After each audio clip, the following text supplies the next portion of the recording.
Hello students, today we will discuss the topic Introduction to Biology. As we know, our universe is made up of stars, galaxies, asteroids and planets. In this small column of universe, the earth is most important. So, what is the fascinating inward earth we belong to? Answer is it contains life. Life is found in planet Earth. So, the study of life is called biology. The term biology is originated from two Greek words. The first is bio and the second one is logos. Bio means life and logo means study. It means the study of life.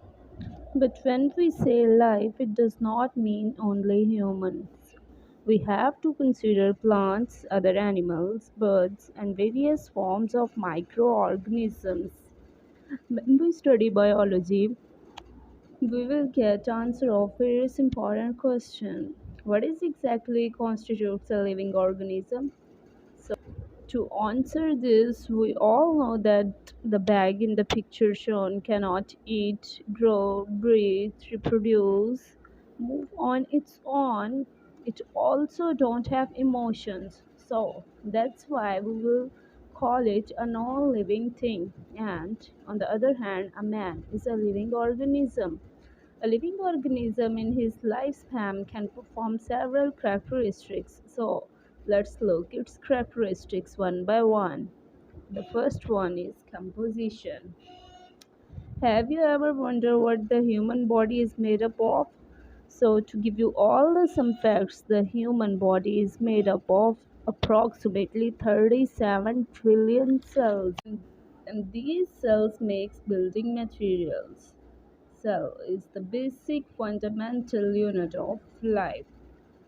The second one is metabolism. Do you know what will happen if you don't eat food for a few days? You will become so weak and dull. All living things need food to survive.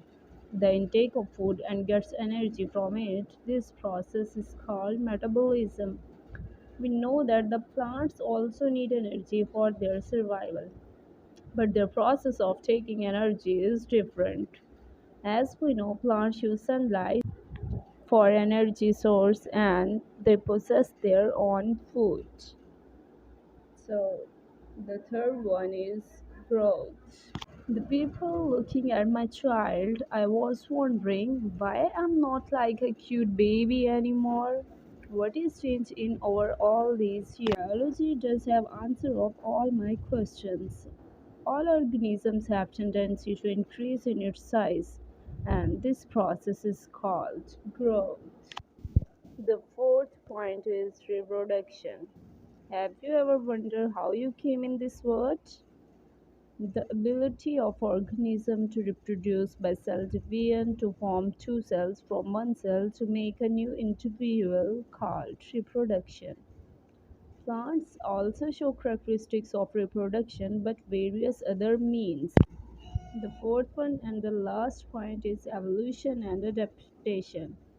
I'm so sure you have listened that the man has evolved from a monkey. The scientists and researchers over the ages have studied the scope of biology and have come to the conclusion that biology has contained unifying principles of life which cannot be ignored. These unifying principles of life are cell is known as basic unit of life. Organisms survive by consuming and transforming energy, and organisms show a positive change in size over a period of time. Genes, which consist of DNA, is the basic unit of heredity. Evolution, diversity seen among living organisms. So, this was our introduction of biology. Thank you.